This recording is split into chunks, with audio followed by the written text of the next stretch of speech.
Sir నమస్కారం sir. నమస్తే అండి. సార్ హరిహర వీరమల్లు పైన ఇప్పటి నుంచే కొత్త ప్రచారం ఒకటి స్టార్ట్ అయింది సార్. అంటే ఇవాళ మధ్యాహ్నం నుంచి కూడా ఈ వార్త అయితే వైరల్ అవుతుంది. హరిహర వీరమల్లు మరోసారి పోస్ట్పోన్ కాబోతుంది, ఈ 12న రిలీజ్ లేదు అని చెప్పేసి సోషల్ మీడియాలో విస్తృతంగా ప్రచారం అయితే జరుగుతుంది. అంటే ఫైనాన్స్ కష్టాలు, విఎఫ్ఎక్స్ పనులతో ఉన్నాయి పెండింగ్లో అని కూడా అంటున్నారు. మరి నిజంగా పోస్ట్పోన్ అవుతుందా? అఫీషియల్ అంటే అనౌన్స్మెంట్ రాకపోయినా కూడా ఇంకో గంటలో వచ్చేస్తుంది అన్నట్టుగానే ప్రచారం అయితే జరుగుతుంది సార్. ఏం జరుగుతుంది అసలు హరిహర వీరమల్లు విషయంలో? అంటే ఈ సినిమాకి సంబంధించి షూటింగ్ బాగా డిలే అయింది. ఓకే. ఆ డిలే అయిన మేరకు విఎఫ్ఎక్స్ కంప్లీట్ కాలేదు. అది అయితే తప్ప ఎడిటింగ్ కంక్లూజన్కి రాదు. వచ్చిన తర్వాత ఫస్ట్ కాపీ తయారు చేయాలి. తయారు చేసిన తర్వాత సెన్సార్ బోర్డుకు పంపించాలి. సెన్సార్ క్లియరెన్స్ వచ్చిన తర్వాత మాత్రమే రిలీజ్ రోజు అంటే రిలీజ్ డేట్ కన్ఫర్మ్ అయినట్టుగా అనుకోవాలి. ఓకే. కానీ ఉన్న సమయం తక్కువ ఉంది. అంటే 12వ తారీఖు రిలీజ్ అనేది అన్నారు వీళ్ళు. ఈ 12వ తారీఖు అంటే ఇంకో 9 రోజులు మాత్రమే గ్యాప్ ఉంది. ఈ గ్యాప్లో ఇది కంప్లీట్ అవ్వకపోవచ్చు అనేది ఒక స్పెక్యులేషన్. అందులో భాగంగా మళ్ళీ వాయిదా పడే అవకాశం ఉంది అనే వార్త బాగా వైరల్ అవుతోంది. సోషల్ మీడియాలోనే కాదు, ప్రధాన స్రవంతి మీడియాలో కూడా ఈ వార్త వస్తోంది, ప్రసారం అవుతోంది. కానీ అధికారికంగా స్పందించాల్సినటువంటి అవసరం ఉంది. రెండోది ప్రీ రిలీజ్ ఈవెంట్ ఒకటి ఏర్పాటు చేస్తున్నారు దానికి సంబంధించి. ఈ మధ్య చెన్నైలో సాంగ్ రిలీజ్ ఒకటి పెట్టుకున్నాడు ఆయన, రత్నం గారు. ఇప్పుడు ఎస్వియు యూనివర్సిటీలో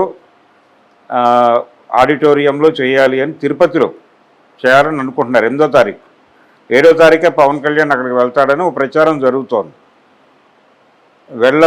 వెళ్ళొచ్చు ప్రీ రిలీజ్ ఈవెంట్ చేయొచ్చు.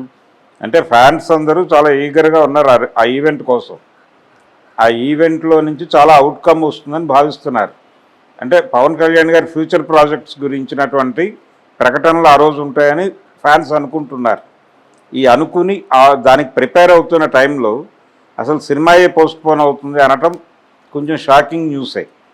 అయితే అధికారిక సమాచారం కాదు, మేబీ దీన్ని ధృవీకరించడమో లేదు కాదనటమో ఏదో ఒకటి జరగాలి. దీనికి ఉన్న ప్రాబ్లం ఏంటంటే ఇది పాన్ ఇండియా సినిమా అవడంతో ప్రతి లాంగ్వేజ్లోకి ఇది డబ్ అవ్వాలి.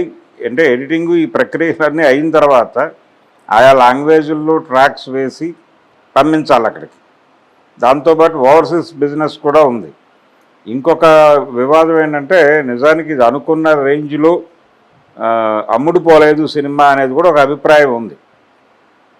అంటే ఫైనాన్సర్స్ ఒకవైపు సీరియస్గా ఉన్నారు. ఈ సినిమాకి పెట్టుబడి పెట్టిన వాళ్ళు అంటే బయర్స్ నుంచి ప్రాపర్గా బేరాలు రాలేదు ఈ సినిమాకి అనేది ఒక వార్త. కానీ వచ్చిన దగ్గరికి ఏదో పద్ధతిలో అమ్మేసి అంటే రిలీజ్కు ముందుకు నడిపించాలి అనేటువంటి ఒక దీంతో ఉన్నాడు రత్నం గారు. ఆయన కష్టం ఆయన పడుతున్నాడు పాపం. కానీ సినిమా టెక్నికల్ వ్యవహారంగా మారిపోయింది.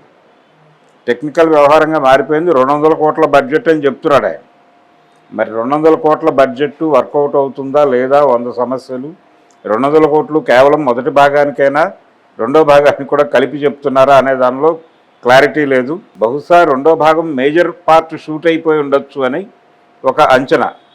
షూట్ అయిపోయినప్పటికీ అంటే బ్యాలెన్స్ పార్ట్ చేసేసి దాన్ని కూడా త్వరలోనే రిలీజ్ పెట్టాలి, ఆ ప్లాన్లో ఉన్నాడు ఆయన. ఈ టైంలో ఇక్కడ వర్క్ కంప్లీట్ కాకపోవడం వలన వాయిదా వేస్తే మ్యాక్సిమం ఒక 1 వీక్ ఆర్ 10 days వేస్తారేమో, అంతమించి ఛాన్స్ ఉండకపోవచ్చు. లేదు ఇది స్పెక్యులేషనే కావచ్చు, ఇది రాంగ్ న్యూసే కావచ్చు, సర్క్యులేట్ అవుతున్నది కరెక్ట్ కాదు అని రేపు ఎల్లుండో వాళ్ళు వివరణ ఇవ్వచ్చు. ప్రీ రిలీజ్ ఈవెంట్ కంటే ముందే ప్రీ రిలీజ్ ఈవెంట్కి ప్రిపేర్ అవుతున్నటువంటి అభిమానులు నిరుత్సాహపడకుండా ఇమ్మీడియట్గా ఒక ప్రకటన ఇవ్వాల్సిన అవసరం అయితే ప్రొడ్యూసర్స్కి ఉంది. మరి ఏ మేరకు వాళ్ళు ఈరోజు ఇస్తారో అని అనుకుంటున్నాం. మనం ఈరోజు ఇవ్వచ్చు, చూద్దాం. అధికారిక సమాచారం వచ్చాక మళ్ళీ మాట్లాడుకుందాం. అంటే సార్ ఆల్రెడీ 11 సార్లు పోస్ట్పోన్ అయింది. ఇన్నిసార్లు పోస్ట్పోన్ అయిన తెలుగు సినిమా కూడా ఇంకేది లేదని కూడా చెప్తున్నారు. మళ్ళీ పోస్ట్పోన్ అంటే ఇప్పుడు మళ్ళీ ఫ్యాన్స్లో కూడా ఒక టెన్షన్ కూడా స్టార్ట్ అయిపోయింది. మరి దాని ఇంపాక్ట్ ఏమైనా సినిమా మీద పడుతుందా సార్? సినిమా బాగుంటే ఇవన్నీ పట్టించుకోరు, సినిమా బాగాలేకపోతేనే ఇవన్నీ ఇష్యూస్గా మారుతాయి. వాళ్ళ ప్రయత్నం వాళ్ళు చేస్తున్నారు సినిమాని బెటర్గా బయటకు తీసుకురావడానికి. కానీ సహకరించాలి. అంటే పవన్ కళ్యాణ్ గారు ఈ సినిమాకి షూట్కి డేస్ కేటాయించడం అనేది చాలా డిలే అయిపోయింది. ఆయన నిజానికి ఆ రోజుని చెప్పింది ఒక 2 నెలలు టైం అడిగాడు ఆయన. ఏది ఆయన పదవీ ప్రమాణ స్వీకారం చేసిన తర్వాత ఒక 2 to 3 months నన్ను వదిలిపెట్టేయండి, తర్వాత మీ సినిమాలన్నీ కంప్లీట్ చేస్తాను ఫేజ్ మేనర్లో అన్నాడు. కానీ అలా జరగలేదు, ఆయన అలా రాలేదు. ఆ రాకపోవడం తాలూకా నష్టమే ఇప్పుడు చూస్తున్నారు. ఓకే. కాబట్టి రత్నం గారు ఆయన కష్టం ఆయన పడుతున్నాడు,